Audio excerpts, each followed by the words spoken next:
আজ ফুল কেকেআরের টিমটা দেখলাম আর কলকাতা এয়ারপোর্টে চলে এসছে। আজকে হচ্ছে কি 9 তারিখ আর লখনৌর সাথে কলকাতা টিমের খেলা হবে, তাই কলকাতাতে আগেই চলে এসছে। আর সেটা হচ্ছে কি 15-14 তারিখে খেলা হবে আর 4-5 দিন আগেই চলে আসলো মোটামুটি কলকাতা টিমটা, আর ফুল টিমটা আজকে দেখবো। আর সেটাই হচ্ছে কি আমার সৌভাগ্য হলো আজকে কলকাতা টিমটা দেখার জন্য, কারণ কি মাঠে গিয়ে দেখতে তো পারি না, আর সেই কারণে হচ্ছে গিয়ে আজকে আমার সৌভাগ্য হলো। আর এয়ারপোর্টে কাজ করি বলে এই সৌভাগ্যটা আমাদের মাঝে মাঝে হয়েই থাকে, এই কপালে আমাদের থাকেই সব কিছু। আর কেকেআরের ফুল টিমটা চলে আসছে এক এক করে। এটা হচ্ছে গিয়ে রিঙ্কু সিংয়ের সঙ্গে আরও ছোটোখাটো অনেক প্লেয়ারগুলো আছে বেশ সুন্দর সুন্দর। আর সেগুলো হচ্ছে গিয়ে আমি ঠিক চিনিও না কাউকে, সবাইকে মোটামুটি। এটা হচ্ছে গিয়ে চক্রবর্তী, আরও কে কে আছে।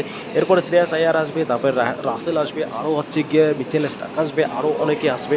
তো পরপর সবগুলোকে দেখবো। আর আমাদের যেহেতু ইডেন গার্ডেনে গিয়ে দেখা সৌভাগ্য হয় না, কারণ কি প্রচুর টিকিটের দাম, 1400-1500 টাকা করে টিকিটের দাম, সেই কারণে সেখানে দেখা হয় না। আর এই ছোটোখাটো অপরচুনিটিগুলো আমরা পেয়েই থাকি, যেহেতু এখানে আমরা কাজ করি এয়ারপোর্টও, সেই জন্য এগুলো থাকি। আর মিচেল স্টার্ক চলে এসছে, সব থেকে মেঙ্গা প্লেয়ার, যেটা হচ্ছে 24 কোটি টাকা দিয়ে এই সিজনে সব থেকে বেশি টাকা দিয়ে কেনা হয়েছে, কিন্তু সেরকম একটা পারফরমেন্স ভালো দেখাতে পারছে না।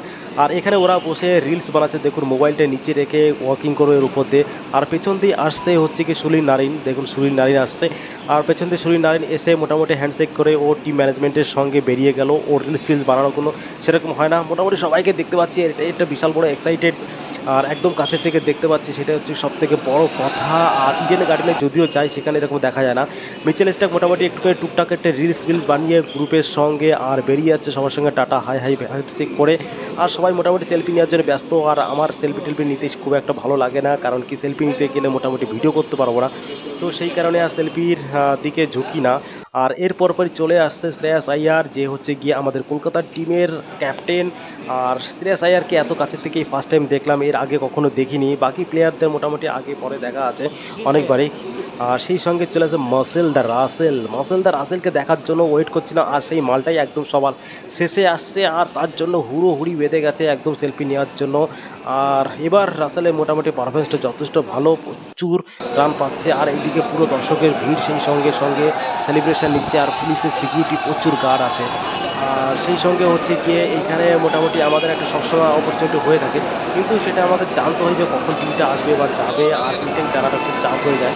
এই বাসগুলো দাঁড়িয়ে থাকলে মোটামুটি বুঝতে পারি যে কোনো একটা টিম আসছে। তো এরপরে লখনৌ টিমটা আসবে হয়তো 13 তারিখে, আর সেটাও দেখিয়ে চেষ্টা করব টিমটার ভিডিও করার জন্য, তোমাদের সঙ্গে তুলে দেওয়ার জন্য। আর বাকি প্রচুর এখানে বাইরের লোকজন আছে, প্যাসেঞ্জার আছে, সবাই হচ্ছে টিমটাকে দেখার জন্য। আর দারুণ লাগলো মোটামুটি আজকের এই